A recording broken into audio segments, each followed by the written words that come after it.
Ok, senhores, estamos gravando. Então, vamos lá, me corrija se eu estiver errado.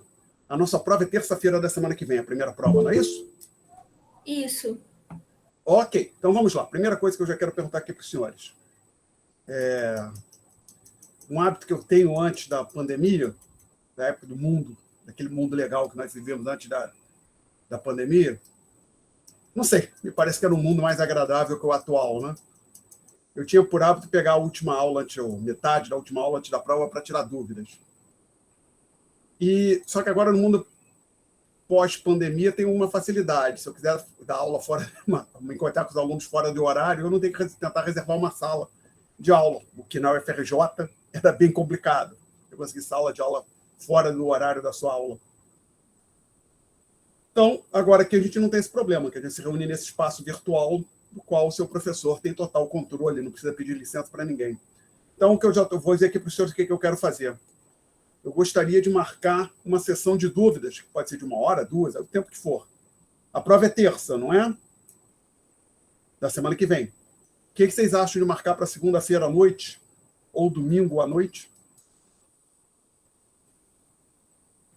Ninguém vai falar nada? Eu acho muito bom, professor. Vai ajudar demais.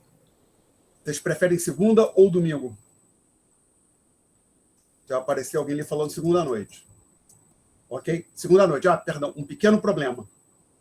Segunda à noite eu dou aula até as 8h10. Então, a nossa sessão de dúvida tem que começar a partir de 8h30. O que vocês acham? Só vi gente dizendo que tá bom. E usualmente, se tudo correr como planejado, vai ser gravado e colocado no YouTube. Então, vamos lá. 1 minuto. Vou pegar aqui um papel. Professor, então, hoje e quinta-feira você vai terminar de dar o tópico 5, né? Começar o tópico 5. Eu não sei se vai terminar, não sei se ele vai cair na prova. Vamos ver. Tá bom. Não, peraí, só um minuto. Então, vamos lá. Segunda. Hoje é dia 4, não é isso? 3, segunda-feira é dia 10. 20, 30. Dúvidas? Marco ADN. Pronto. Anotei aqui, se tudo correr como planejado, eu não vou esquecer. Espero que eu não cometa esse pecado. Vou botar isso aqui. Ok. Próximo ponto. Então, matéria da prova. Tópicos 1 ou 4, está tudo na prova. Tópico 5. Não sei, depende do nosso andamento. Pode ser que sim, pode ser que não. Vamos ver. Dito isso, dúvidas sobre a matéria? Lista de exercício? Ninguém falou nada, então vamos em frente. Se alguém mudar de ideia, no final da aula pode pedir para tirar dúvidas sobre o que a gente já cobriu até agora. Vamos começar o tópico 5, senhores. Então, eu vou clicar aqui em... Peraí. Estou no folder correto. PDFs no website. Notas. Tópico 5. É esse que nós temos que começar hoje, não é isso, senhores? Maria Eugênia, você que é uma aluna ativa, é isso? Isso. Obrigado, Maria Eugênia. Não quis que, evidentemente, falar que a Maria Eugênia é ativa, não quer dizer que os outros não sejam, mas a Maria Eugênia sempre faz perguntas. Então, eu lembrei de perguntar a Maria Eugênia. Então, vamos avançar. Iniciar esse tópico. Vamos falar. O título do tópico é moeda e sistema monetário. Não está falando essencialmente sobre moeda. Então, vamos lá, senhores. Quase todas as compras e vendas, ou seja, transações, né, que para toda compra, associada a uma compra, está uma venda. Né? Se alguém comprou alguma coisa, é porque uma outra parte vendeu. Então, todas as transações envolvem a entrega de um bem ou serviço, por exemplo, uma barra de chocolate, em troca de papéis ou registros contábeis, usualmente inúteis. Ou até, botei papel, poderia colocar moeda metálica. Né? O que você está querendo dizer, Diane? Muito simples. Suponha que eu passo num canto qualquer, vejo uma barra de chocolate. Quero essa barra de chocolate, aí custa R$5. Eu entrego uma nota de R$5 para o vendedor e ele me entrega uma barra de chocolate. A barra de chocolate é evidente de alguma utilidade. Eu posso comer a barra e isso vai me trazer alguma satisfação. Agora, para que serve aquela notinha de R$5 que eu entrego para o vendedor? Ele vai comer aquela notinha, ele vai colocar lá como elemento de decoração na sua sala, no seu quarto, no seu imóvel, na sua loja, vai proporcionar algum prazer para ele? Não. Então, se for pensar, a nota de R$5 é essencialmente inútil. Mesma coisa acontece para quando a gente paga com cartão de crédito, com cheque, ou com 5 moedinhas de R$1, tá certo? Ok?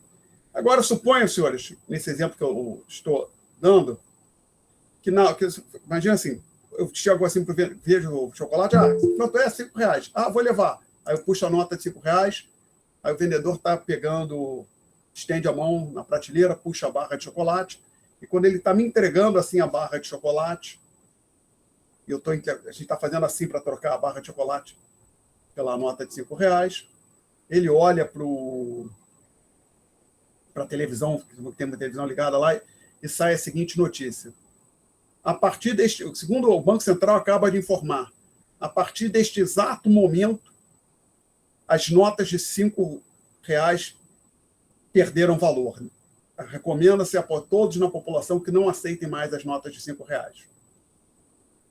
Pergunta, será que o vendedor ainda ia aceitar fazer a troca, me entregar o chocolate e receber a nota de R$5?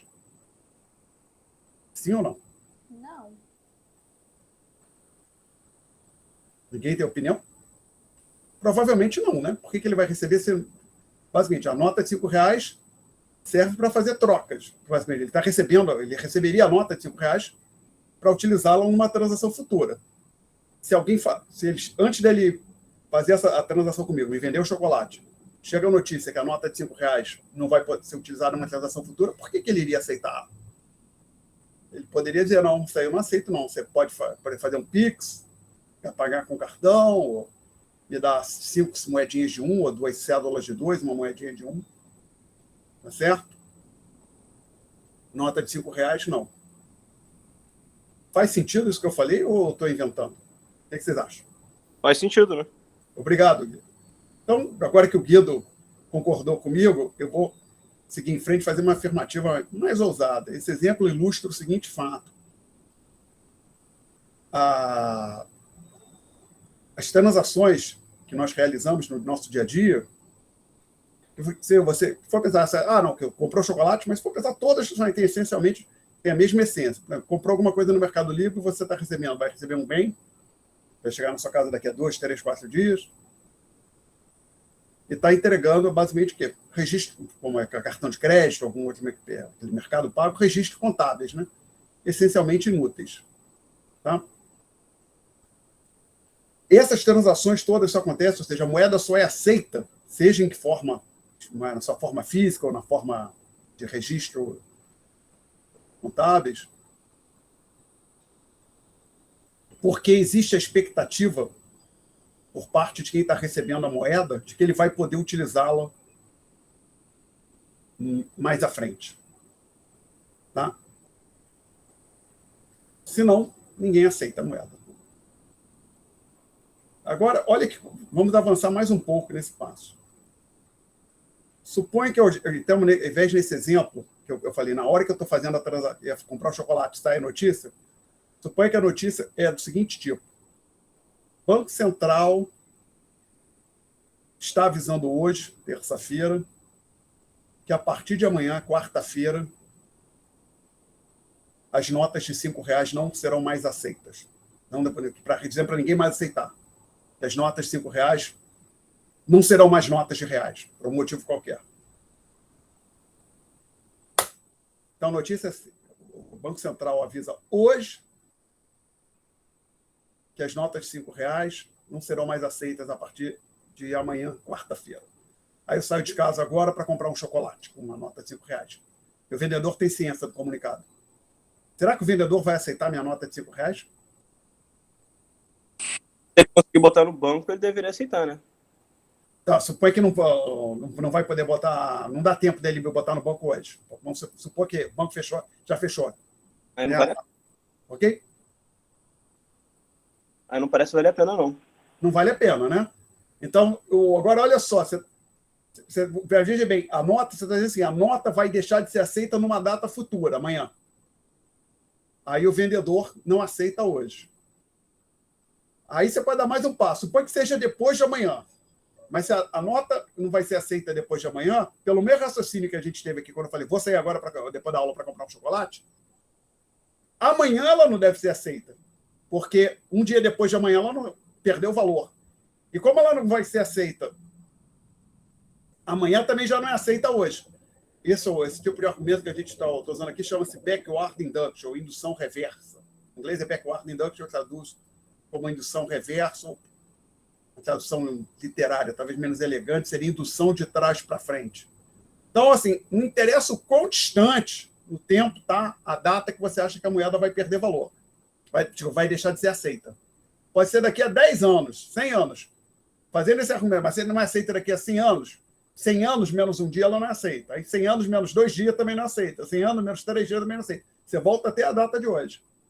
Então, veja que o fato da moeda, o real, estar circulando e ser aceito, é uma consequência de que não existe para as pessoas a perspectiva de que o real, em algum momento, perspectiva generalizada, pelo menos, de que o real vai deixar de ser aceito. Generalizado, digo, que todos os agentes, todos os agentes econômicos compartilhem da perspectiva. Né? Que pode acontecer, por exemplo, uma pessoa acha, não, daqui a uma semana o real não vai ser mais aceito, mas só ele que pensa, ele pode ficar chamando de bico calado, continuar usando os reais que ele tem. Ele pode se desfazer, se ele realmente acredita que os reais deixarão de ser aceitos daqui a uma semana, esse espaço de 7 dias ele deveria se desfazer de todos os seus reais. Né?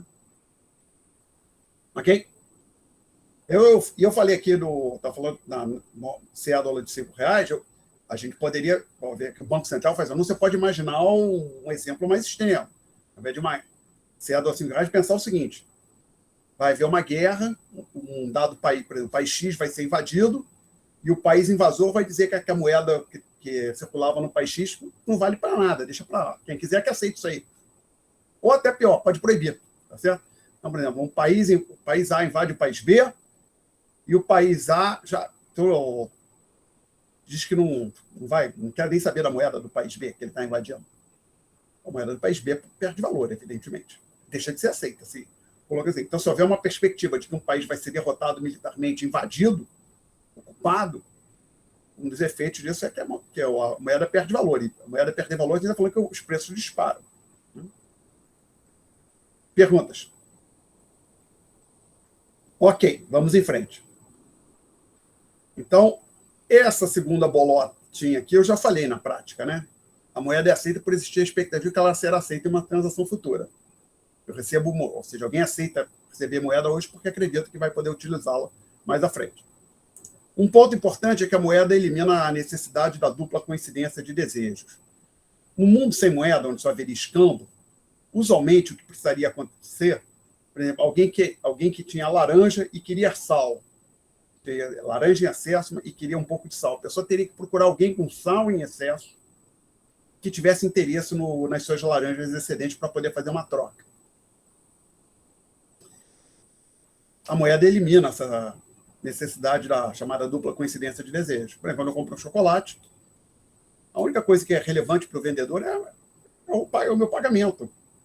Se eu sou feio, bonito, forte, fraco, economista, engenheiro, professor, estudante, bolsonarista, petista, pró-Estados Unidos, amante de Cuba, não interessa. Que coisa fantástica. Todos os atributos, tudo sobre a minha pessoa é totalmente relevante para alguém que está me vendendo chocolate. A única coisa que é relevante é aquela quantidade o meu pagamento feito em moeda, tá certo? Então, isso facilita muito, porque quando você não tem, se a gente não tivesse moeda, tivesse que fazer tudo na base de escambo, por exemplo, alguém tem, como eu estava falando, eu estou com laranja sobrando, eu vou ter que achar alguém, e eu quero sal, que tenha sal em excesso, para fazer a troca, né? Tá certo? Bom, e isso facilita muito as trocas. E para que a gente tenha o padrão de vida que nós temos hoje, a gente precisa realizar essas trocas, comércio, compra e venda de bens e serviços.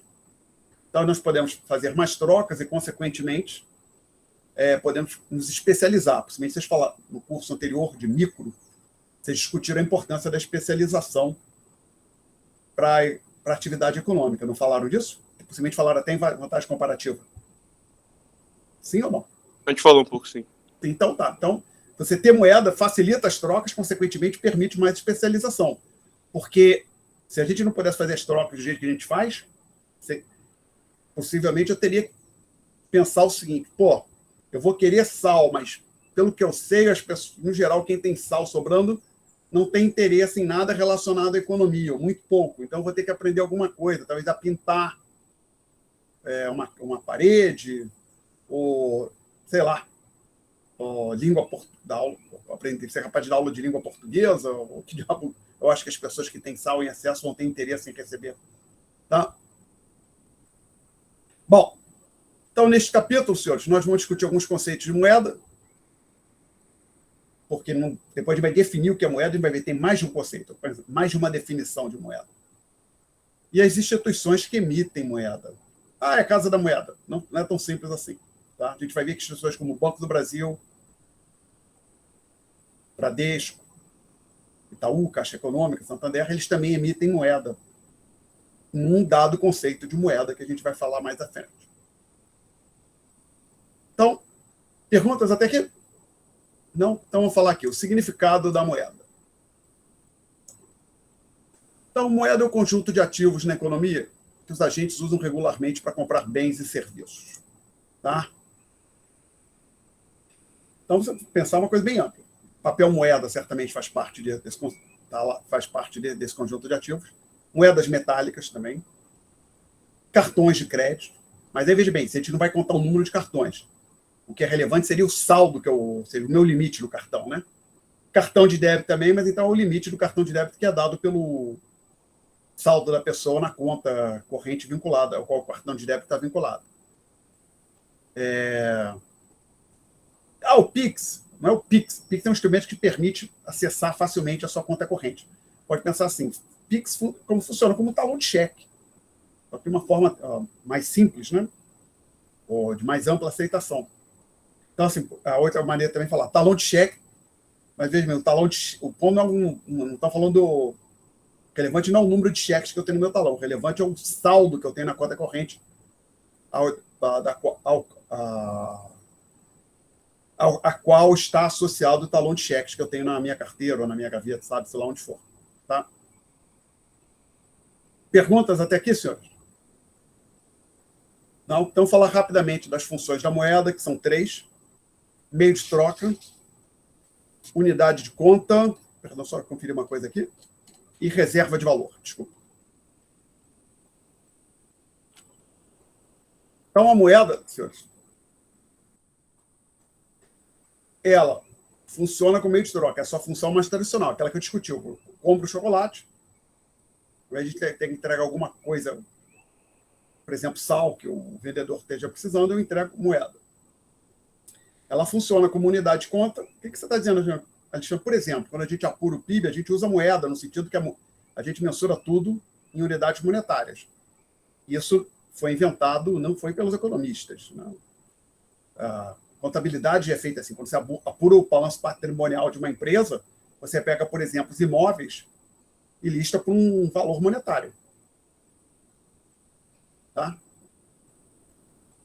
E ela funciona como reserva de valor, ou seja, você pode guardar, estocar a moeda para utilizar para fazer compras em momentos futuros. Ou seja, quando você recebeu recursos monetários, você não é obrigado a gastar imediatamente. Perguntas? Dá mais um passo.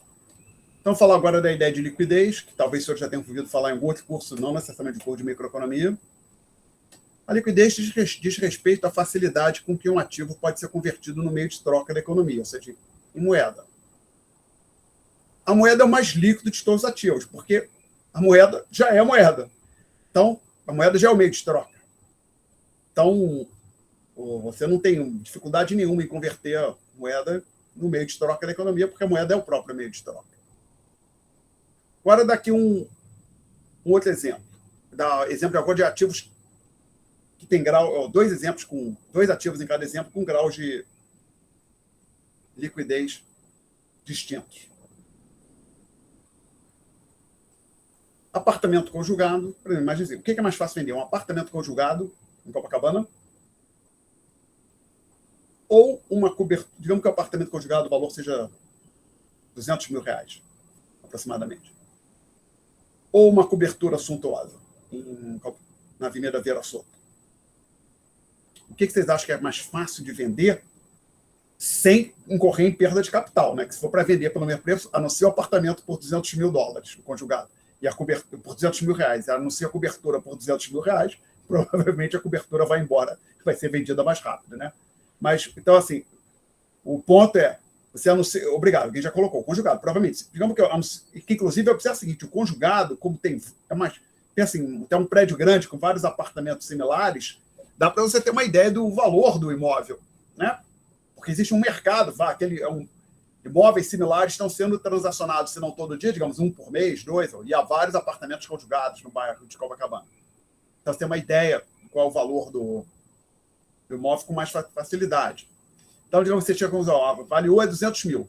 Aí você anuncia, aí alguém te oferece 195 mil. Aí você recusa. Quanto tempo será que demora para você ter outra oferta de 195 mil? Uma semana, talvez um mês, não sei. Agora, você anuncia com sua cobertura por 5 milhões. Aí alguém te oferece 4 milhões e 800 mil. Aí você recusa. Quanto tempo será que vai demorar para você ter outra oferta de 4 milhões e 800 mil? Talvez nem venha a ter, né? Talvez vai ficar com o imóvel parado 2, 3 anos para ter outra oferta. Então, assim, o fato é que o apartamento conjugado tem uma liquidez muito maior, é muito mais líquido que a cobertura suntuosa, né?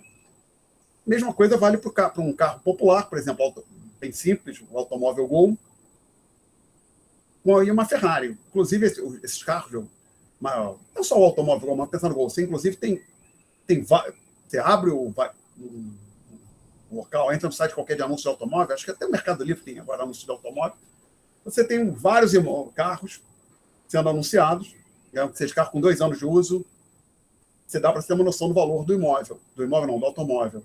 Inclusive tem também a chamada tabela FIP. E Ferrari? Quando foi a última vez que uma Ferrari foi transacionada aqui no Brasil? Não tem nem ideia, né? Não tem a mínima ideia. Nem sei se existe alguma Ferrari circulando aqui no Brasil.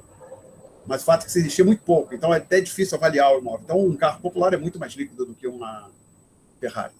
Outro exemplo. O que é mais fácil você vender? Ações da Petrobras, que são negociadas em bolsa, ou da Vale, também negociadas em bolsa, ou a ação de uma empresa de capital anônimo, uma empresa de capital, sociedade anônima, de uma sociedade anônima de capital fechado. Ou seja, sociedade anônima tem ações. Sociedade anônima de capital aberto, quer dizer, são negociadas em bolsa. Capital fechado não são negociadas em bolsa. Então, suponha que você tem ações de uma rede de restaurantes, que tem 10 restaurantes, por exemplo, mas que capital fechado, não são negociados em bolsa. É mais fácil você vender as ações da Petrobras, né? Elas têm mercado para isso. Tem um mercado para isso. Essas ações são vendidas repetidas vezes ao longo do dia, estão vendidas, transacionadas repetidas vezes ao longo do dia, então é mais fácil você vender as ações da Petrobras. Então, os diversos ativos que existem na economia têm grau de liquidez variado. Tá? Perguntas aqui. Aí tem uma pergunta, desculpa, da Mariana, já está ali há 2 minutos, eu não vi. Moeda e dinheiro, mesma coisa, Mariana, tá certo? Aqui para nós, só para deixar claro, quando eu estou falando moeda, eu não estou necessariamente falando da moeda metálica. Eu estou falando, quando falo aqui em moeda neste tópico, eu estou falando daquilo que usualmente nós chamamos de dinheiro. Ok? Mais perguntas, gente? Professor, Bom, você pode repetir a função da moeda na parte reserva de valor? É que, basicamente, o reserva de valor, a ideia quer dizer o seguinte: nós não queremos utilizar nossos recursos que nós temos disponíveis imediatamente para compra, normalmente, né? Menos que a pessoa esteja numa situação muito desesperadora, está morrendo de fome, e recebe algum dinheiro, ela vai correndo, gasta todo aquele dinheiro para comprar comida. Tá? Mas, por exemplo, eu recebo o meu salário e não gasto o meu salário todo correndo no mesmo dia. Certo? Então, a gente guarda recursos para fazer compras no futuras. Tá certo? Ou seja, a gente não concentra as nossas aquisições de bens todas num intervalo de tempo muito curto. Então, a gente precisa de reserva de valor. Desculpa, e por outro lado, colocando de outra forma. Por outro lado, no meu caso, eu recebo meu salário no começo do mês. Então, como eu não faço todas as minhas compras no começo de mês, eu preciso ter uma reserva de valor, uma reserva de recursos para fazer compras entre os períodos, entre o recebimento de salário, digamos, o de janeiro e o de fevereiro. Tá? Então, a moeda funciona como ela o principal ativo que exercer a função de reserva de valor, que é aquele que está prontamente disponível para você fazer uma compra no momento que você resolve fazer. Tá ok? Porque é o mais líquido de todos os ativos. Eu respondi, Thierry? Respondeu sim. Valeu. Tá ok.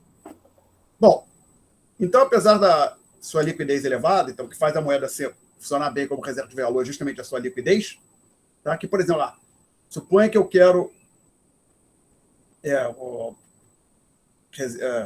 ter um outro, ao invés de manter meus ativos em forma de moeda, eu quisesse, por exemplo, comprar imóvel, comprar um imóvel. Aí amanhã, daqui a uma semana, eu quero comprar, digamos, uma bicicleta. Vou vender o imóvel para comprar a bicicleta? Meio complicado, né? Então, o imóvel não é líquido, você não pode utilizá-lo, ou não é tão líquido quanto a moeda, você não pode utilizá-lo prontamente. Tá? Então, assim, o que faz a moeda funcionar bem como reserva de valor é a sua elevada liquidez. Porque ela tem um problema, é que ela perde poder, comparativamente a muitos outros ativos, ela tende a perder poder de compra, ou perder valor. Mas, tá? Por quê? Por causa da inflação. A moeda guardada na carteira, ou numa gaveta, ou parada na conta corrente, ela não rende juros. Enquanto você tem ativos de baixo risco e também de elevada liquidez hoje, que rendem juros. Você pode colocar o dinheiro num fundo ou numa caderneta de poupança que rende juros e, quando você precisa, tem que ter um trabalho adicional de... A gente tem até alguns com resgate automático, né? Tá certo? Mas, ou então, se não tem resgate automático, você tem que ter vai fazer o pagamento, fazer o esforço de providenciar o resgate daquele ativo para sua conta corrente. Tá? Então, a moeda, a inflação, a existência de inflação, mesmo em país de baixa inflação, existe uma inflação residual, faz com que a moeda tenda a perder poder de compra ao longo do tempo. Perguntas? Bom, então vamos falar agora de tipos de moeda. Primeiro, moeda mercadoria. Possui valor intrínseco. Por exemplo, ouro, já foi utilizado como meio de troca.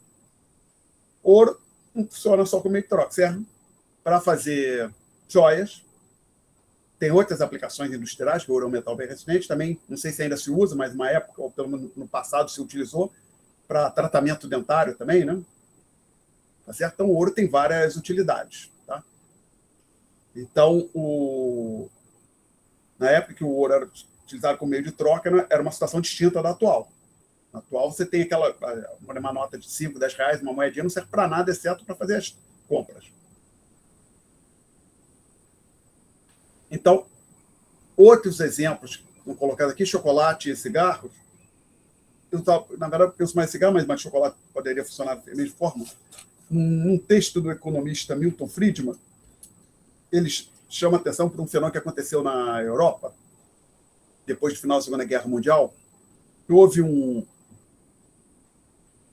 surgiram vários chamados campos de refugiados na Europa, porque redesenharam as fronteiras, não foi algo pelo que eu imagino o que é isso. Basicamente, tinha aqui uma fronteira separando a Alemanha da Polônia.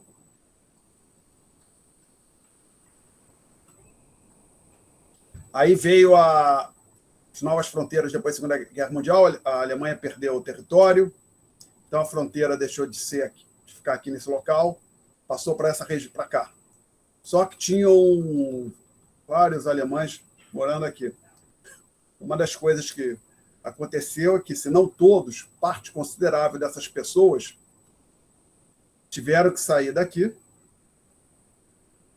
e ir para outro canto, dentro das atuais fronteiras da Alemanha, tá certo?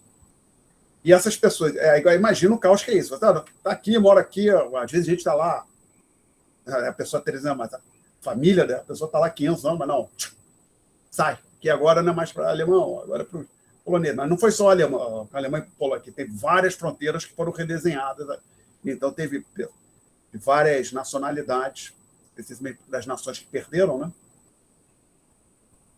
Pessoas de várias nacionalidades sendo realocadas. Elas ficavam em campos de refugiados. E as condições nesses campos de refugiados não eram exatamente... longe de ser um hotel 5 estrelas. Então, a Cruz Vermelha mandava uns pacotes para ajudar essas pessoas. Os pacotes que a Cruz Vermelha enviava de várias coisas, por exemplo, chocolate, cigarro, queijo, bacon, pão. E o que aconteceu nesses campos de refugiados, que não tinha moeda lá, o cigarro começou a funcionar como moeda. E, inclusive, as pessoas que não fumavam aceitavam o cigarro como meio de troca, tá certo? E aí, um dia, dando aula, eu comentei isso, aí um aluno levantou a pessoa, nos presídios é assim, o cigarro dentro dos presídios funciona como meio de troca. Eu não duvido, me parece que faz sentido. Realmente, eu não sei se aí é algo que acontece em todos ou vários presídios aqui no Brasil, eu não sei dizer. Tá? Mas aconteceu, o Milton Friedman relata isso nos seus textos, e imagino que aqui nos presídios brasileiros, se não em todos, pelo menos em alguns, aconteça algo similar. O cigarro acaba funcionando como meio de troca, mesmo que nem todo mundo fume, ou seja, o cigarro acaba funcionando como moeda. Aí, possivelmente, o chocolate também pode funcionar.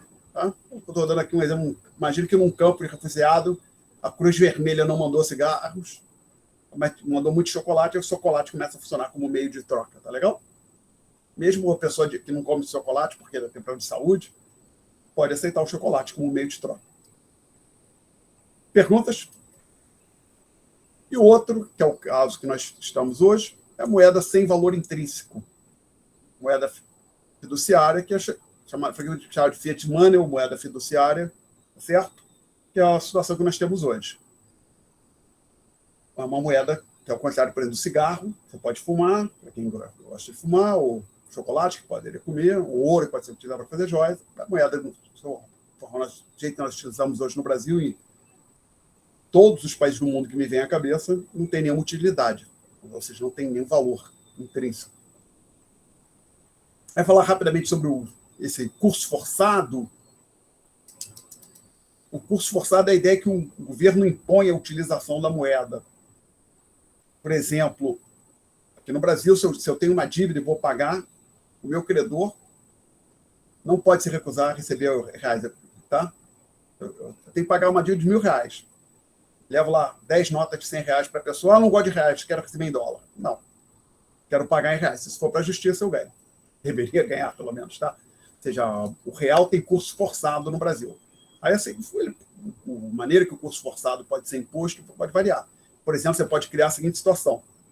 Os impostos, o governo pode dizer que todos os impostos sejam pagos com a moeda nacional somente, mas permitir que outras moedas circulem dentro da sua fronteira. Pode também haver proibição.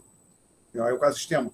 Olha só, dentro do nosso país, você só pode usar a moeda nacional. Por exemplo, você não pode usar, não pode fazer transações com dólar aqui no Brasil. Ou seja, em tese, até onde, ou pelo menos uma época, foi proibido. Não seria aceitável alguém chegar numa loja em Copacabana, tomar um café e pagar com uma nota de dólar. Não, deveria pagar com real. Aí vai variar muito de país para país e no mesmo país de época para época, tá certo? Curiosamente, se você for na região ali de Foz do Iguaçu, que tem a chamada fronteira tríplice, última vez que eu estive por lá, numa conferência, pelo que eu vi, em todos os locais ali no Brasil e no Paraguai, se aceitava, e também num restaurante argentino, o real e o dólar. Não sei, eram aceitos sem problema. Não sei se aceitava também a moeda paraguaia no Brasil e a moeda argentina no Brasil, não sei dizer. Tá? Mas vi que circulava, o real e o dólar circulavam indistintamente. Perguntas? Bom, então, vamos falar agora de...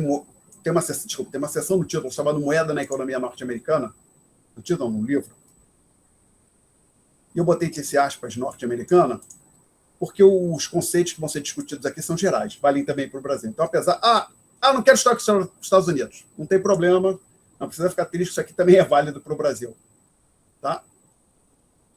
Então, vamos lá, gente. O chamado estoque de moeda, o que é o estoque de moeda? O valor total de meio de troca que está circulando na economia. Então, basicamente, você somaria em valor todas as notas de R$100, todas as notas de 50, as notas de 10, de 2, de 1, moedinhas, tudo. Você teria um conceito de estoque de moeda, certo? Ele a gente vai discutir isso mais à frente, tem forte influência sobre diversas variáveis macroeconômicas, particularmente sobre o nível de preço, sobre os preços. Então, a gente vai querer mensurar esse estoque de moeda, só que antes vai ter que definir. Então, já estou falando nesse tópico, está paleteado aqui.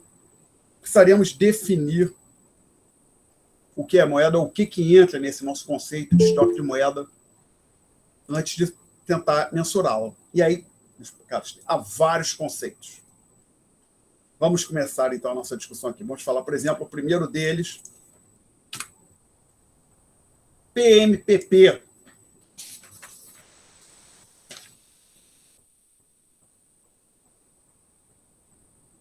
PMPP quer dizer papel moeda em poder do público. E, para deixar claro, este público que é mencionado no conceito, ou seja, ao qual está associado este último P aqui, PMP, é o público não bancário. Ou seja, moedas e quando fala papel moeda é meio enganoso. Você pode pensar que exclui as moedas metálicas. Não. Papel moeda inclui o papel moeda no sentido literal e também as moedas metálicas. Então, quando a gente fala em público não bancário, estamos excluindo do público instituições como o Banco do Brasil, Santander, Caixa Econômica, Itaú, chamados bancos que têm depósito à vista, e também o Banco Central do Brasil. Todos eles estão fora desse público. Tá? Bom, então esse é um primeiro conceito de estoque de moeda. Aí vem o segundo conceito, que é o PME, papel moeda emitido. O papel moeda emitido envolve, essencialmente, senhores, cédulas e moedas fora do Banco Central. Mas aí inclui as que estão com o Bradesco, com o Banco do Brasil, com o Itaú, tá certo? Então, usualmente, o PME vai ser maior que o PMPP, tá? Porque o PME, o PMPP,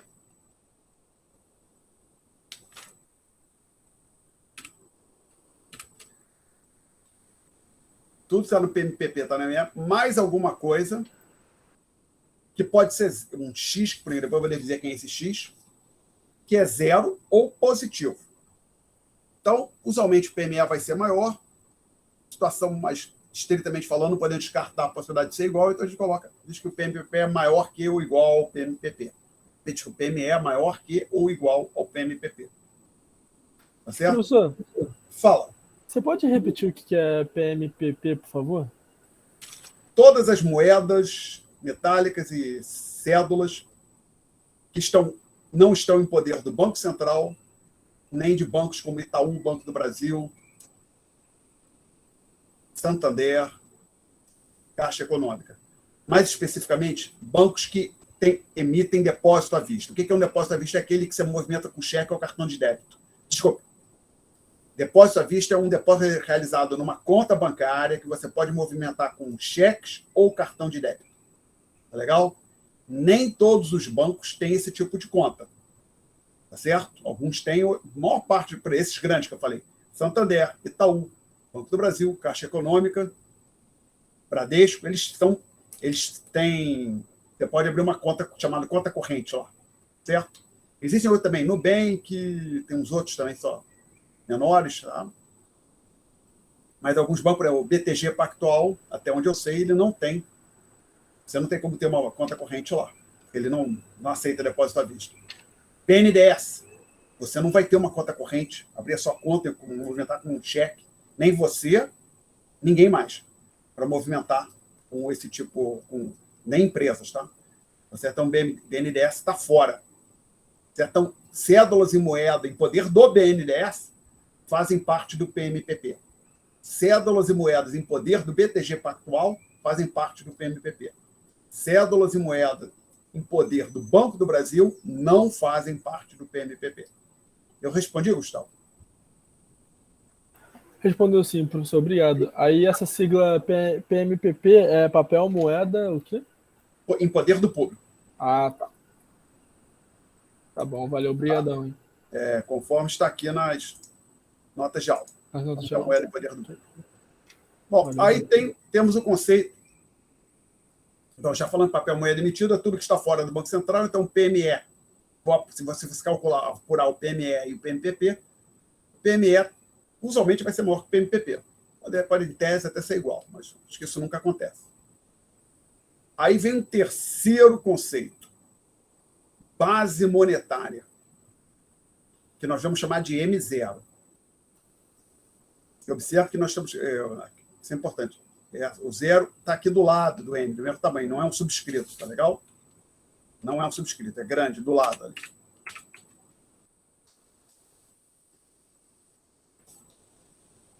A base monetária, que é o M0, ela é dada, conforme aqui nas notas de aula, o papel moeda emitido, mas as reservas dos bancos junto ao Banco Central. O que são essas reservas dos bancos no Banco Central? BC quer dizer Banco Central, tá legal? O que é isso? Você pode imaginar o seguinte, por simplicidade, até que se diz que o Banco Central é o banqueiro dos bancos. Então, você pode interpretar como se cada banco tivesse uma conta corrente no Banco Central, na qual ele pode efetuar depósitos e saques. Então, o saldo que o Bradesco tem nessa conta é a reserva do Bradesco junto ao Banco Central, ou reserva do Bradesco no Banco Central. Tá certo? Então, a base monetária é o papel moeda emitido, né? Ou seja, cédulas e moedas fora do Banco Central, mais as reservas dos bancos junto ao Banco Central. Por sua vez, isso aqui é igual ao PMPP, mais as chamadas reservas bancárias. E é até mais comum a gente usar essa expressão aqui. Essa aqui usa-se menos. Mais comum usar essa aqui. Mas por que existe a igualdade? Vamos pensar. Aqui é o seguinte, observe o seguinte. Que o PME é igual a PMPP mais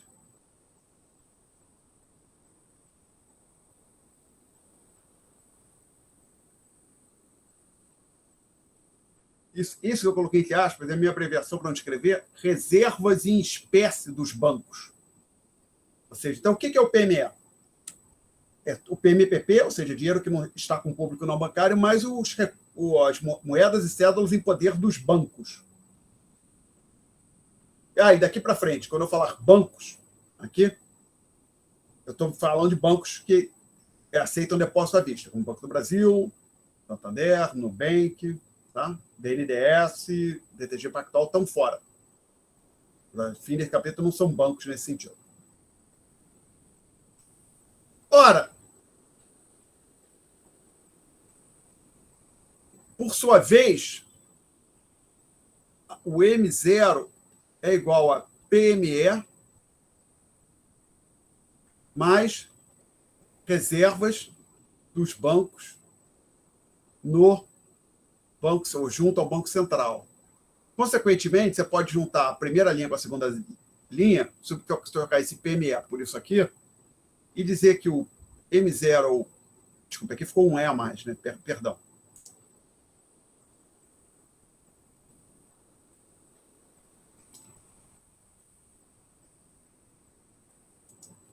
Então, M0 é o PMPP mais S reservas em espécie dos bancos, mais, agora entre esse outro item aqui, reservas dos bancos no Banco Central. Ou junto ao Banco Central.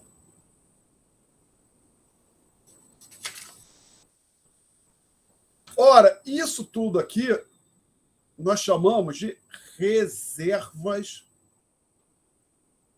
bancárias. Tá? Então, o que são as reservas bancárias? São cédulas e moeda em poder dos bancos, mais o saldo que eles têm nas suas contas de reserva junto ao Banco Central. Tá legal? Então, vocês têm essa perguntas até aqui? Professor, eu tenho. Fala. Eu fiquei em dúvida no conceito de estoque de moeda. Tipo, por exemplo, o PMPP é um tipo de estoque? PMPP é um estoque, PME é um estoque, é um conceito de... Tudo isso é estoque de moeda. Vamos lá. Este aqui é um estoque de moeda, este é um estoque de moeda, este outro aqui é um estoque de moeda. Todos eles são estoque de moeda. Tá legal? Entendi. Obrigada. Qual é o estoque de moeda? Depende do seu conceito. Tá ok? Bom, então, a gente chama a atenção aqui para um ponto importante. O M0 é um passivo do Banco Central. Sim, se você for pegar o balanço do Banco Central, você for olhar com cuidado, você vai achar lá no passivo os itens do M0. Permite tentar achar isso aqui.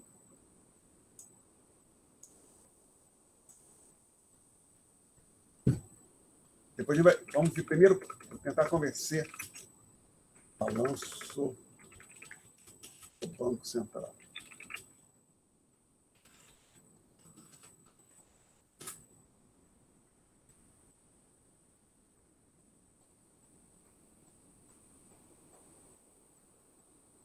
Deixa eu ver se aparece aqui rápido. Já estou com aqui. Está aqui. Vamos ver.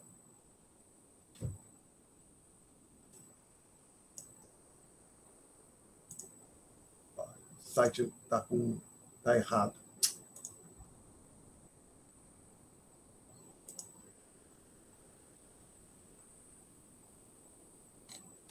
Ok.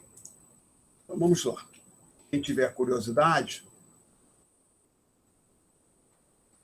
cadê o chat? Pode ir nesse endereço aqui. Eu vou abrir este sujeito aqui. Então, estou pegando aqui em tempo real do site do Banco Central. E olha o que a gente tem aqui. Balanço patrimonial do Banco Central. Ok?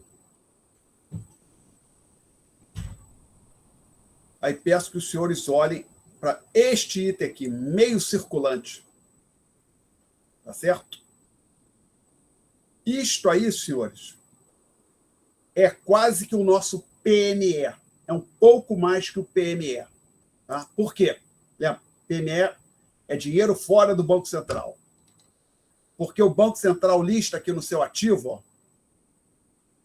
Vocês estão conseguindo ver isso ou está muito pequeno? Está um pouco pequeno, professor. Por que vocês não me avisaram antes? Aí, melhorou. Então, vamos ver, deveriam ter me avisado antes. Vocês são muito chatos. Poderiam ter me avisado antes. Vamos lá. Então, seja empreendedor. Aqui é o balanço do Banco Central do Brasil. Agora está dando para ver ou ainda querem que aumente mais? Agora ficou bom. Tá. Então, observem que aqui foi o procedimento usual. Isso é 2018, 2017, que é o balão de 2018, né? Aí tem os dados do ano anterior, mas se fosse pegar para outro ano, seria a mesma coisa. Então, aqui do lado esquerdo, o ativo. Vamos olhar aqui do lado direito, o passivo. Então, ele lista aqui, ó, antes do patrimônio líquido, um item de passivo, que é o meio circulante. Tá? Então, vamos agora aqui olhar com cuidado nesse meio circulante o seguinte ponto. Aí alguém vai dizer, esse aí é aquele PME, Alexandre? Não, é um pouco mais que o PME. Por quê? O Banco Central lista aqui no seu ativo, ó, ativo em moeda local, caixa e equivalentes de caixa. Vamos ver essa caixa. Não sei se é equivalente de caixa, não sei se tinha um cheque que alguém deixou no Banco Central. Então, o equivalente não está muito claro para mim, mas caixa, isso aqui é moeda em espécie, em poder do Banco Central, tá certo? Então, tinha aqui não botou nada, mas aqui que é 2018, tá? Listou 31. Isso em milhares, se não tiver milhares de reais. Então, tem 31 mil reais aqui, que ele listou no ativo. Então, o PME seria esse 264, que aqui está, menos aquele 31 mil que a gente achou no ativo. Tá legal? Então, isso aí é quase que o PME. Então, o PME está aqui dentro desse meio circulante.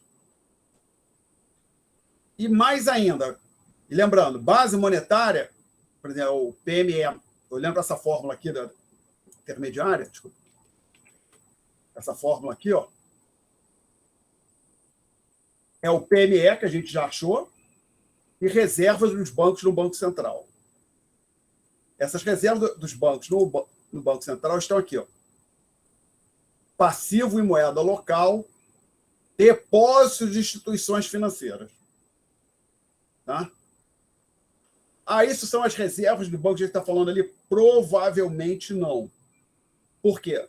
Porque se você for olhar aqui, só tem uma linha para depósito de instituição financeira. E aqui os bancos têm vários tipos de depósitos que eles realizam junto ao Banco Central. E a característica fundamental deste, que nós estamos falando aqui, é que eles não rendem juros. E há depósitos que os bancos fazem junto ao Banco Central que rendem juros. Tá legal? Então, dentro daquele item ali, você tem aquelas reservas que a gente mencionou aqui no quadro e mencionada nas notas de aula. Possivelmente, se alguém achasse um balanço do Banco Central mais detalhado, aí você conseguiria, ou seja, que quebrasse isso aqui em vários componentes, você conseguiria achar exatamente as reservas, nesse sentido que nós estamos discutindo aqui em aula. Ok? Perguntas até aqui? Bom, então vamos lá. Eu fiz uma afirmativa. O M0 é um passivo do Banco Central, ou seja, a base monetária é um passivo do Banco Central. Eu imagino que, como mostrei aqui o balanço para os senhores, vocês já estejam convencidos disso. Ou alguém ainda tem uma dúvida da veracidade dessa afirmativa que eu fiz? Agora, ninguém tem dúvida? Vamos tentar agora fazer imaginar uma operação simples, ou duas operações simples, onde o Banco Central, por exemplo, ainda tem que observar, importante aqui, se você for olhar aproveitar que tem um balão do Banco Central em mãos, olhar que, por exemplo, isso aqui, os ativos em moedas estrangeiras, são as chamadas reservas internacionais do Banco Central, tá certo? Que tem graus de liquidez variado. Alguns são ativos, por exemplo, esse aqui é o mais líquido de todos, tá certo? Basicamente, se o Banco Central tem dólar em espécie, isso está nesse caixa e equivalente de caixa. Aqui, depósitos a prazo em instituições financeiras. Então, tem um depósito a prazo rende juros. Então, o Banco Central tinha 15 milhões, ou seja, tudo em reais, né? 15 milhões de milhares de reais, ou seja, 15 bilhões em depósito a prazo. Aí, recurso sobre a administração externa, derivativos, títulos, várias coisas aqui. Tá? E tem também ativos em moeda local, inclusive títulos públicos federais. ou seja, dívida do Tesouro Federal, do Tesouro Nacional, que está em poder do Banco Central, ou seja, que o Banco Central é o credor do Tesouro Nacional. Tá? Perguntas até aqui, gente?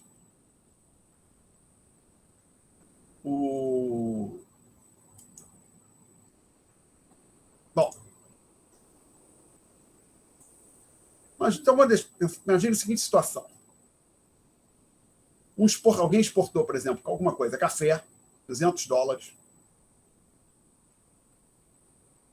e tem $200 em mão, quer vender e, por acaso, vende para o Banco Central. Na prática, não é assim. O Banco Central não opera direto com pessoas físicas. Mas vamos facilitar a nossa vida, supor que isso tenha acontecido dessa maneira. Então, supõe que o Banco Central compre $200, aí vamos facilitar, supõe que a taxa real, a taxa de câmbio seja 5, então $200, $200 correspondem a R$1.000.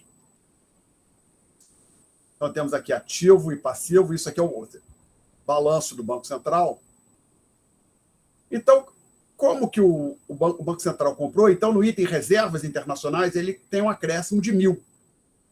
Tem que ter uma contrapartida desses 1.000, né? Partidas dobradas. Ou tem um lançamento de menos 1.000 em outra conta do ativo, ou tem um lançamento de mais 1.000 em alguma conta do passivo. Vocês estão me seguindo ou querem fazer pergunta?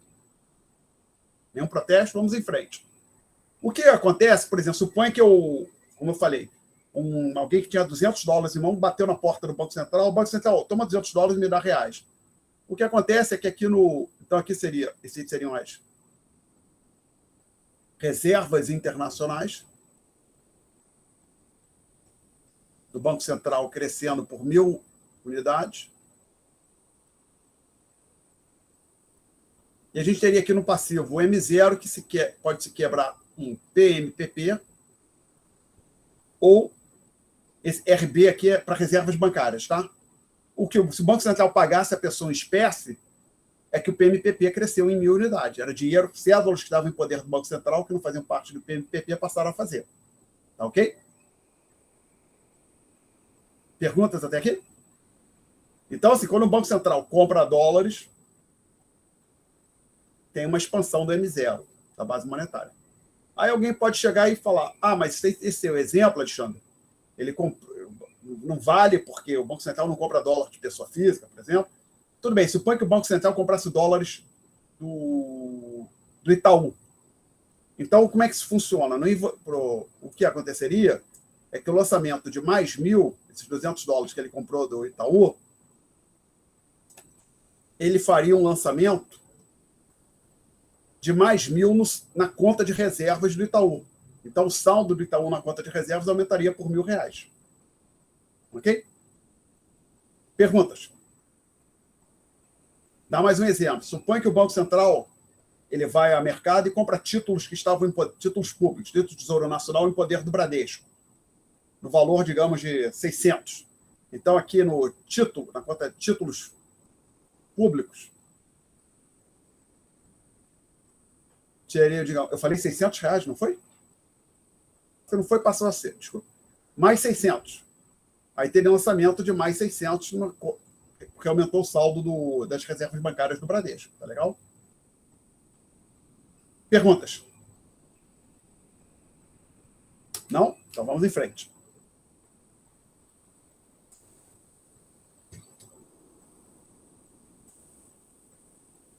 Então a gente discutiu essa linha aqui. Não sei por que abriu, sei lá. Discutimos esta linha. E a última linha dessa página 2, eu digo que o M1 é igual ao PMPP mais depósitos à vista. M1 é um outro conceito. Tá? Também. Que diabo é isso? Bom, é que a gente quer medir o que as pessoas têm, que é um conceito de estoque de moeda, que corresponde ao que o público, não bancário, tem em seu poder para fazer compras. PMPP deveria estar lá dentro, é evidente. Então vou ficar com a base monetária. Não. O problema é que tem recursos que as pessoas têm, por exemplo, meu saldo que está na minha conta corrente, dinheiro que eu tiver na gaveta, por exemplo, está dentro do PMPP. Dinheiro na minha carteira faz parte do PMPP. Mas, por exemplo, se eu tiver o dinheiro que eu tenho no meu saldo na minha conta corrente, não faz parte do PMPP. Então, a gente tem um seguinte conceito, é o M1, que é igual ao PMPP mais, eu vou escrever aqui, DV, nas notas da aula está por extenso, DV quer dizer depósitos à vista, ou seja, são aqueles recursos que podem ser movimentados por meio de cheque ou cartão de débito, e não rendem juros. Tá? Importante, então, que não rende juros. Perguntas? Bom, então aí, virando para a próxima página, tem uma afirmativa ousada aqui. PMPP é um passivo do agregado BC mais bancos comerciais. Ah, eu quero ver o balanço, que nem eu vi do Banco Central. Esse não vai ver, porque essa é uma entidade fictícia. Esse agregado, entidade fictícia, BC mais bancos comerciais, vamos ter que agora fazer um esforço de abstração, gente. Mas não é nada muito complicado. Primeiro, vocês já ouviram falar em consolidação de balanço de, por exemplo, uma holding? Já ouviram falar nisso no curso de contabilidade?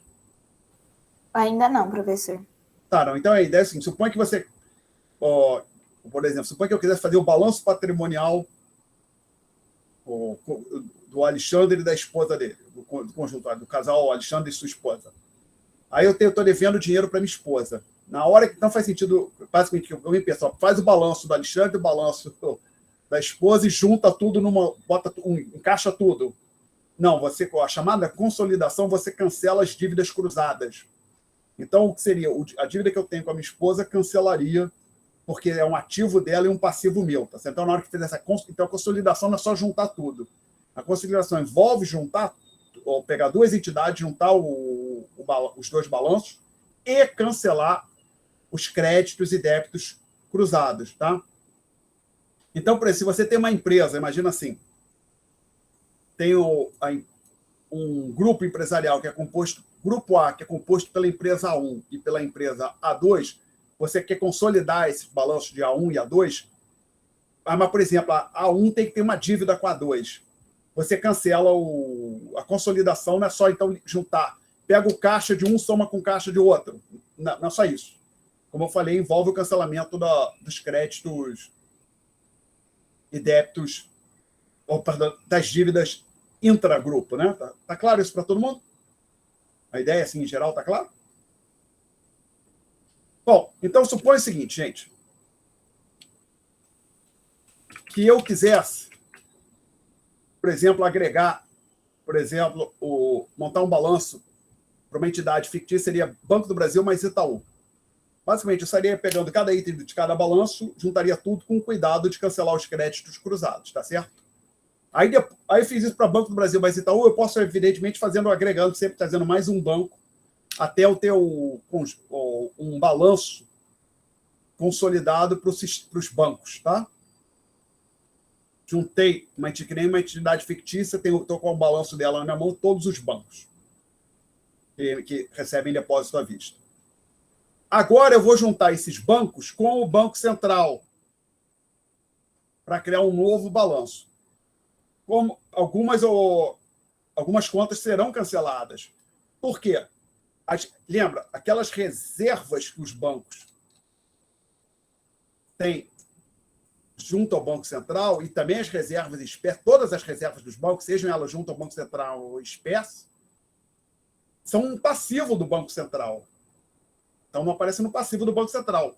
E aparece no ativo dos bancos. Então, você cancela isso, tá certo? Ok?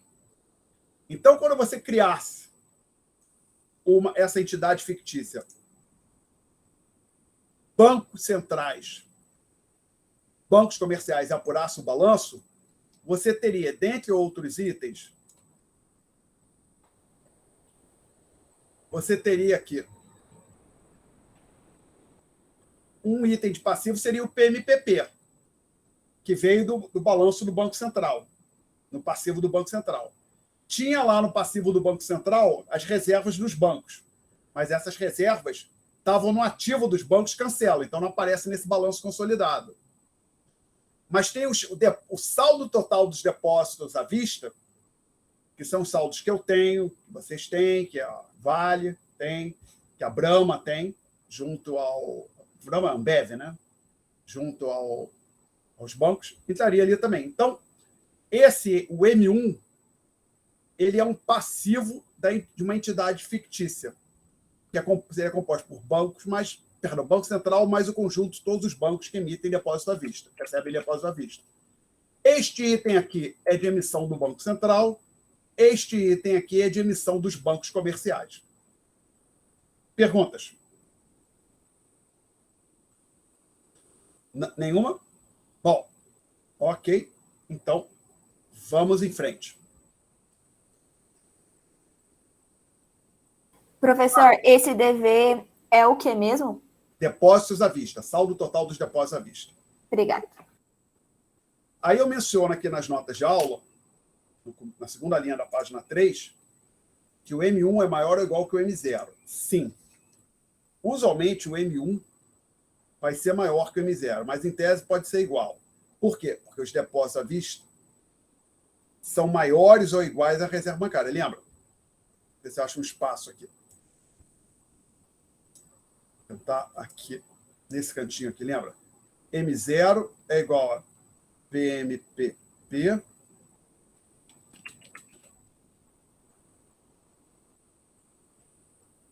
mais reservas bancárias, e M1 é igual a PMPP mais depósito à vista. Então, o que eu estou dizendo é o seguinte, esse senhor aqui, os depósitos à vista, essa variável, usualmente vai ser maior que as reservas bancárias. Pode até ser igual. Tá? Então, o M1 é maior, em valor, é maior ou igual que o M0. Por quê? Porque os bancos, quando recebem um depósito, eles não sentam em cima do dinheiro. Por exemplo, suponha que eu pegue R$100 que eu tenho aqui em casa, vá agora a um banco que eu tenha conta e deposite esses R$100. O que você acha que o banco vai fazer com esse dinheiro? Vai guardar num cofre e fechar? Deixar fechada lá aquela cédula de R$100?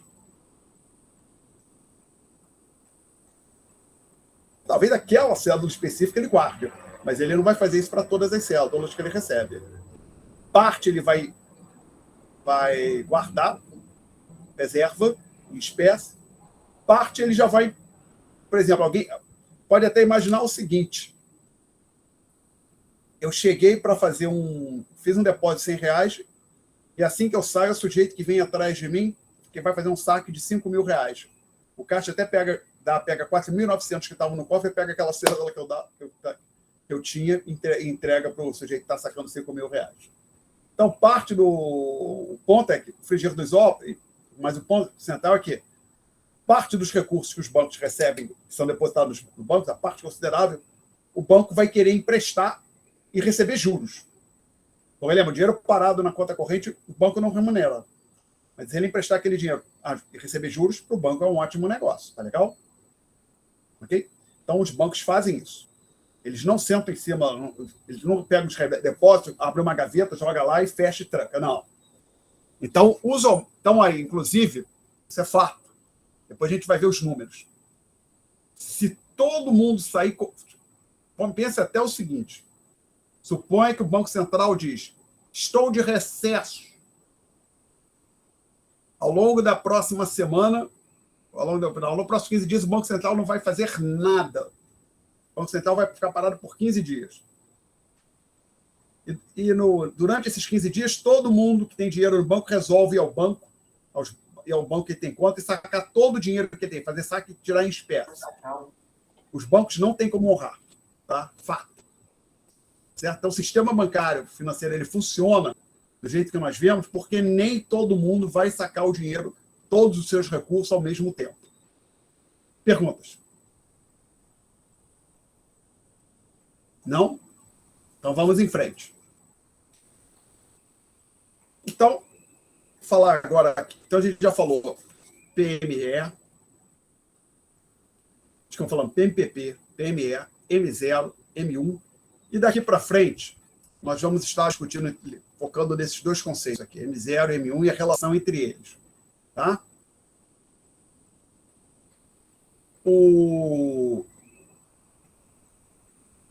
Nós vamos falar rapidamente de outros conceitos de meio de pagamentos. Então, vocês imaginem, como existe M0, M1, possivelmente existe M2, M3, M4, sim, existe. Vou falar rapidamente deles.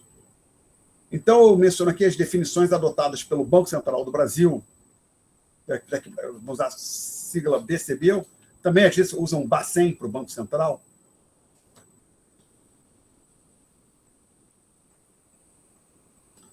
Então, eu consegui, neste website que aqui está, com esse endereço curtinho, uma vez que eu chequei há poucos dias, ainda estava funcionando esse website,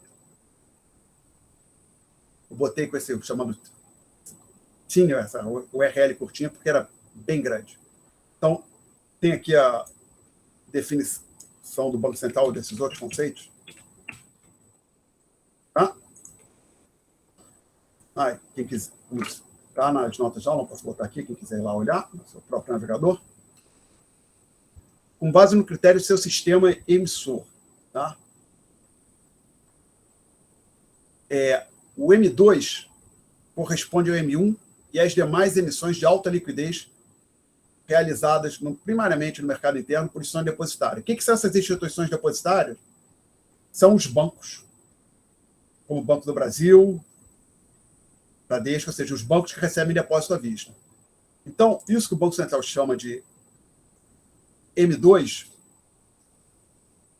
é igual a tudo que está no M1 mais outros itens que está especificado, mas do mesmo das mesmas entidades que emitem o M1, tá certo? Então, vamos lá. O M1 é um passivo daquele grupo, daquela entidade fictícia, Banco Central, bancos comerciais. E o que é um banco comercial? É um banco que recebe depósito à vista. E aqui, então, o Banco Central agrega ao M1 para obter o M2 demais emissões ou depósitos ou passivos de alta liquidez. Por exemplo, o CDB com resgate diário, entra ali, poupança, caderneta de poupança, não está no M1, mas entra aqui, que caderneta de poupança rende juros. Tá? O que é o M3? O M3 é igual ao M2 mais alguma coisa. Vou chamar então aqui de X3, que é o que se agrega ao M2 para chegar no M3. Quem é esse X3? É o M2, cotas do fundo de renda fixa. Então, assim, o saldo que nós temos nos chamados fundos de renda fixa entra no M3. E carteira de títulos registradas no Selic. Selic é Central Especial para Liquidação e Custódia de Títulos Públicos. Então, títulos que estão registrados no Selic, se apura o valor total deles, isso entra no M3, tá certo? Aí veja que quem é o emissor desses títulos? Tesouro Nacional. Tá? Então, você já está agregando uma entidade. E aqui também agregou uma outra, só para não haver dúvida, que o Fundo de Renda Fixa. Eu fiz investimento no Fundo do Santander, no Fundo do Banco do Brasil, a gente fala assim, mas não é exatamente o banco do banco, tem inclusive um CNPJ diferente. O banco é gestor dos recursos, ele é administrador dos recursos, tá certo? Então, os fundos são os emissores de cotas, dessas cotas, né? Os próprios fundos. E o M4, que é o próximo conceito. Então, o M4 é igual ao M3 mais uma coisa que eu vou chamar aqui de X4, ou seja, quem é esse X4? Tá? É mencionado aqui. Títulos públicos de alta liquidez, tá? Que estariam fora do Selic. Evidentemente, se todos eles estivessem no Selic, o M3 seria exatamente igual ao M4, tá certo? Aí, exatamente que título público está fora do Selic, eu não sei exatamente dizer, mas, por exemplo, acho que quando a gente compra quem compra no Tesouro Direto, eu acho que não fica no Selic. Tá? Perguntas? Não? Então, um ponto que eu menciono aqui nas notas de aula, esses conceitos M2, M3 e M4 são alterados com relativa frequência. Por exemplo, na época que eu estudei isso pela primeira vez, o M2 era M1 mais depósitos de poupança. Aqui já agora é outra coisa. Tem a depósito de poupança, está ainda dentro do M2, mas vem mais alguma coisa além da depósito de poupança, tá? E aqui, ao contrário de M1, eu deveria colocar, é o contrário de M0 e M1, tá? Os conceitos de M0 e M1 não tendem a mudar. Mas de esses M2, M3, M4, esses mudam com frequência, esses vão variar de país para país. M0 e M1 é o mesmo no Brasil, nos Estados Unidos, tá? Perguntas? Então, com os dados para o Brasil. M0 e M1 como percentagem do PIB em 2017, 4,3% e 5,8%, respectivamente. Aí só que eu botei aqui, média dos saldos diários. Que diabo é isso, Alexandre? O que você inventou? Não é tão complicado, não. Vamos lá. O que eu estou olhando ali, por exemplo, pensar no M0, eu estou olhando para essa fração aqui. M0 sobre Y, e estou multiplicando por 100, né, que eu estou colocando como percentagem.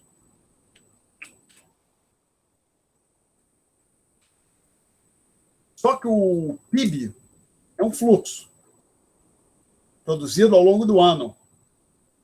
O M0 é um saldo, uma posição. Então, tem um valor para M0 no dia 1º de janeiro, um valor para M0 no dia 2 de janeiro, um valor para M0 no dia 30 de dezembro, um valor para M0 no dia 31 de dezembro. E vai variando. Na verdade, pode pensar, vai variando ao longo do dia também, se fosse apurado, né? Aí você pensa, qual é o M0 que você coloca, então, ali? O PIB é produzido continuamente ao longo do ano. O M0 tem um valor para o dia 1º, um para o último dia do ano, tem um valor ali para o meio do ano. Bota do meio do ano, poderia ser, mas seria uma medida de tendência central. O que as pessoas fazem é a média dos saldos diários. Pega o saldo dia a dia, soma tudo e calcula a média. Tá? Então, a média do saldo diário é pegar o M0 dia a dia e calcular a média anual. Tá? Então, pelo critério de média dos saldos diários, o M0 como percentagem do PIB foi da ordem de 4,3% em 2007, 5,8%. Aí, o M1 como percentagem do PIB, 5,8%. Tá? Perguntas? A aula vai até 16h30, não é isso, senhores? Não é? Sim. Isso, professor. Ok. Vamos continuar avançando. Então, vamos ver aqui a última página deste documento.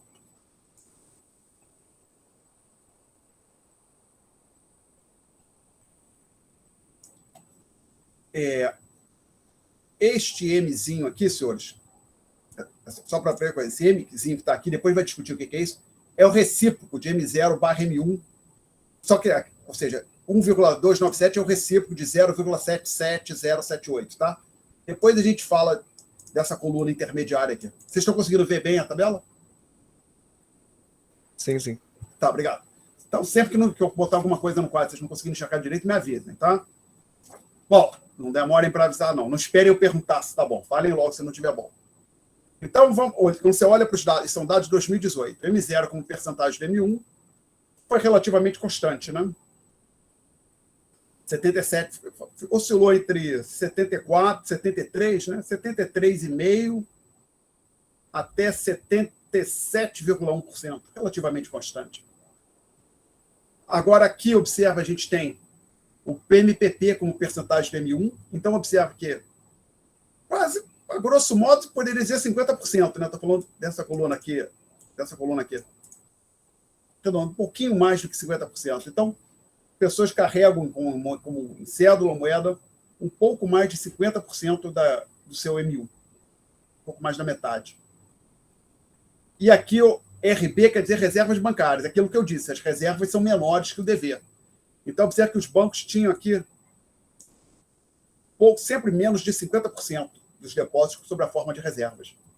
Então, no ano de 2008, se ali em agosto todo mundo batesse nos bancos pedindo dinheiro e o Banco Central não fizesse nada, as pessoas sacariam no máximo 44% do que elas tinham. Tá? Porque os bancos não têm mais recursos em espécie para fazer frente aos saques. Tá? Perguntas? Não? Professor, você pode repetir o que significa esse RB, por favor? RB quer dizer reservas bancárias, que aparece na definição da base monetária. Tá ok, valeu. Tá legal? E DV, depósito à vista. Importante, hein? Essas reservas bancárias tem também junto ao Banco Central. Então, dizer que se todo mundo for sacar os bancos conseguiriam ahorrar 44% do depósito, pressupõe que os bancos conseguiriam sacar o que está no Banco Central e converter imediatamente em espécie para entregar para as pessoas, tá legal? Se for pensar, as reservas de espécie, então, é menos do que 44%. Perguntas? Não? Então, vamos voltar para a página que nós estávamos, que era a página 3.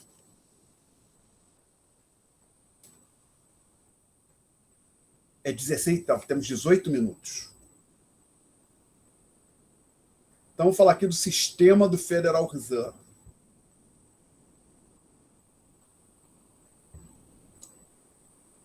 Então, o Federal Reserve é o sistema da Reserva Federal, é o equivalente do Banco Central dos Estados Unidos, que não é uma instituição só, tem várias instituições regionais. A gente vai falar também do Banco Central do Brasil, tá? Mas já vou aqui fazer um parênteses importante.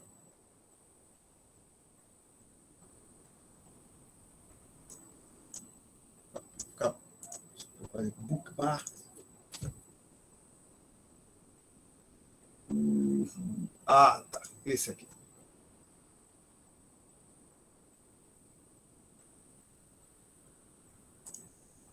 Depois disso, vamos discutir rapidamente essa notícia aqui, por que ela é importante para a gente. Vou botar aqui o link no chat, para quem quiser ver no seu próprio navegador. Por quê? Porque, vamos lá, senhores, esse material foi preparado.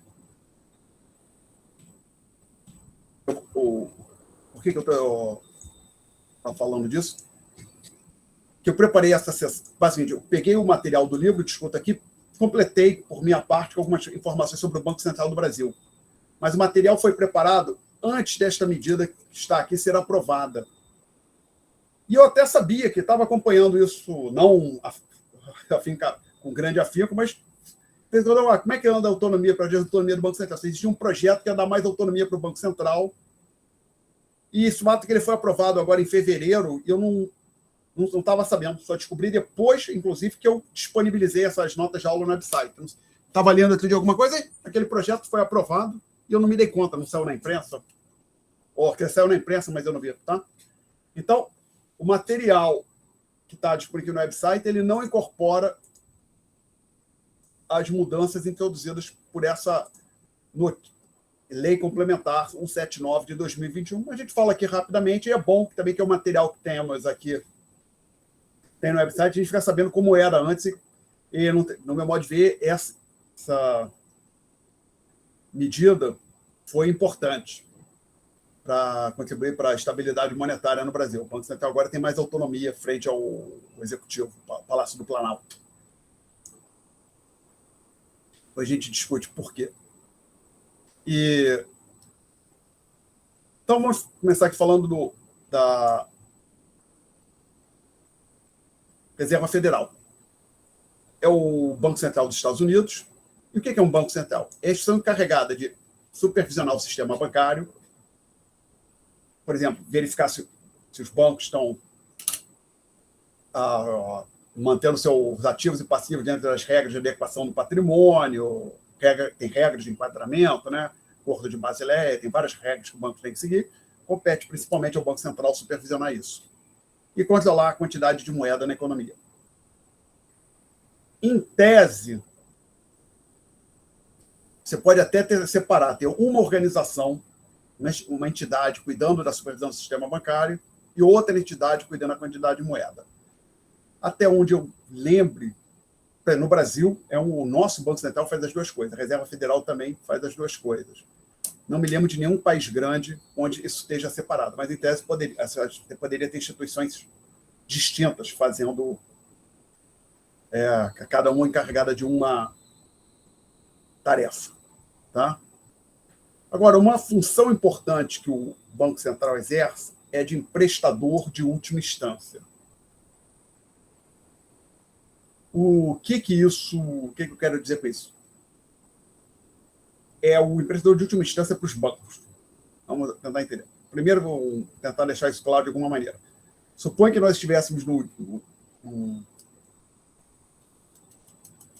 no ensino presencial e vocês são criaturas, eu estivesse dando aula, aí a gente estivesse terminando a aula, falar, tchau, acabou a aula, aí eu boto assim a mão no bolso, cadê minha carteira?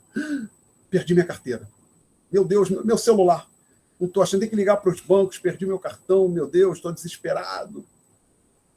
Aí eu virasse para algum de vocês e me ajuda. Eu tenho que ir correndo para minha casa, não tenho dinheiro nem para pegar o ônibus. Por favor, me empresta R$10 para pegar um ônibus ou R$30 para pegar o táxi, eu te pago na próxima aula. Aí, será que algum aluno se disporia a me ajudar? Ou se não fosse o professor pedindo, digamos que, por exemplo, Guido, de repente você vê um colega seu nessa situação, você emprestaria dinheiro para ele? O colega perdeu a carteira, você emprestaria dinheiro para ele ir para casa? Hein? Guido? Eu emprestaria. Emprestaria, né? Porque você conhece a pessoa e você sabe, ela não é que ela está quebrada, ela teve um problema de liquidez. Tá claro?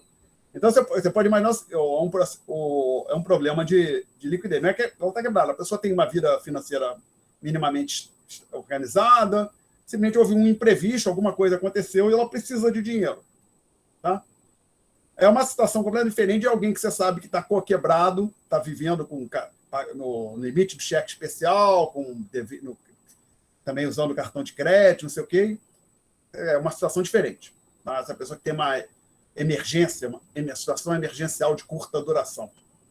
Então, se for pensar, agora, até pela natureza dos bancos, pode acontecer de um banco perfeitamente sólido precisar de recursos um dia. Para o banco chegar com eu comprei dólar demais, emprestei dinheiro demais e agora estou precisando aqui de recursos. Não devia ter emprestado tanto dinheiro assim. É uma coisa que o banco pode fazer, ele vai no mercado interbancário, pedir dinheiro emprestado aos outros bancos. Às vezes o banco tem uma carteira de títulos públicos, ele pode tentar se desfazer de algum desses títulos públicos. Ou, no limite, o banco pode bater na porta do Banco Central e pedir dinheiro emprestado. Tá? Então, o Banco Central ele funciona como emprestador de última instância, e, particularmente, se ocorreu aquilo que chamam de corrida bancária. Se assim, acontece uma crise de confiança e todo mundo resolve ir correndo sacar seu dinheiro dos bancos, os bancos não têm condição de fazer frente. Ou que não seja uma gênero que afete todos os bancos. Você pode ter uma corrida bancária contra um banco. Suponha que, sabe, sei lá por que motivo, alguém saltou uma fofoca numa rede social da vida, alguém disse, olha, o Banco X vai falir, tem dinheiro, estou sabendo que o Banco X vai falir, tira seu dinheiro lá correndo. Aí todo mundo sai, meu Deus, como é que é? Viraliza, né? Todo mundo acredita, todo mundo corre para sacar o dinheiro do que tem lá no Banco X. Mas, não é verdade, o Banco X estava muito bem, mas aconteceu isso. Aí o presidente do banco, ou diretoria do Banco X, procurou, Banco Central, se você não socorrer, a gente vai quebrar.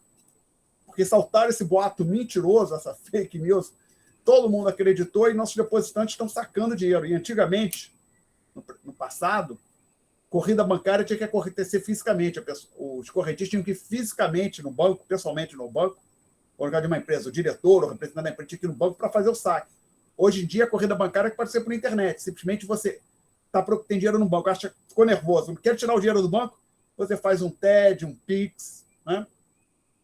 Ou telefona para o... Você não precisa ter personagem, telefona para o gerente, olha, por favor, raspa a minha conta e passa o dinheiro para essa conta que eu tenho no outro banco. Tá? Então, hoje é até mais fácil acontecer uma corrida bancária do que no passado. No passado, a corrida bancária tinha que acontecer fisicamente, hoje pode acontecer de forma absolutamente virtual. Tá? A pessoa não tem que ir pessoalmente na agência para efetuar um saque. Bom, então, numa situação desse tipo, por exemplo, extrema que eu desenhei aqui, o Banco Central ele pode atuar para acalmar o mercado e dizer, olha, eu garanto a solidez do banco, ou então, simplesmente, olha, estou prestando dinheiro aí por 2 semanas para a gente lidar com essa situação. Tá? Ou onde o Banco Central atua nessa direção foi na crise de 2008, a Reserva Federal né? Basicamente, que inclusive um dos cuidados que a Reserva Federal teve, na crise da década de 30, o Banco Central permitiu que a oferta de moeda se contraísse. Isso agravou a recessão. A política monetária foi conduzida de forma equivocada durante a Grande Depressão da década de 30. Então, o que a Reserva Federal teve um cuidado foi de não repetir o equívoco da década de 30, quando houve a crise teve início em 2008, tá certo? Então, essa é uma função importante do Banco Central, é garantir que um problema temporário de liquidez não gere uma quebradeira de um banco ou de um ou mais bancos, né? Porque inclui o problema que quando começa assim, o banco tal está com problema. Aí eu penso, e o outro banco? E às vezes, se um banco falir, porque os bancos têm operação entre eles, pode puxar um outro banco X quebrou, pode arrastar o banco Y. Teria operações feito empréstimos para o banco X, tá? Por que é ruim um banco quebrar? Por exemplo, quando o banco quebra, quem tem dinheiro lá depositado no banco, melhor cenário é que vai esperar um bom tempo para poder pegar o dinheiro. Tá? Bom, então agora alguns exemplos de bancos centrais no mundo. Como a gente já falou, o Fed, que é o dos Estados Unidos, Banco da Inglaterra, o Banco Central do Reino Unido. Mas então o Banco do Brasil, o Banco Central, não. E aí vai variar de país para país. Então, o Banco da Inglaterra é o Banco Central dos Estados Unidos. O Banco do Japão é o Banco Central japonês. O Banco Central Europeu é o Banco Central dos países que estão na União Europeia, que adotam o euro como moeda, né? E o Banco Central do Brasil, que é o nosso Banco Central. Então, falar rapidamente da história do Fed. Foi criado em 1913, após uma série de crises bancárias que ocorreu em 1907, teve uma crise bancária, não existia a Reserva Federal. Então, a Reserva Federal foi criada em consequência daquela crise. Bancos quebraram em 1907. Então, o Banco Central, a Reserva Federal foi criado para tentar aumentar a estabilidade do sistema financeiro norte-americano. O presidente dos Estados Unidos indica o presidente do Fed por um mandato de 4 anos. Os 2 mandatos não se iniciam na mesma data. Ou seja, cada presidente dos Estados Unidos precisa conviver por pelo menos alguns anos com o presidente do Fed nomeado pelo seu antecessor. Tá? E a Reserva Federal é administrada pelo seu Conselho de Governadores, Board of Governors. Acho que seria melhor dizer. Acho que o livro fala em Conselho de Governadores, o inglês é Board of Governors. Eu preferia traduzir como Conselho de Administração. Mas, manter a tradução literal seria Conselho de Governadores. Além do presidente do Fed, fazem parte desse conselho 6 membros indicados pelo presidente da República para mandatos de 14 anos.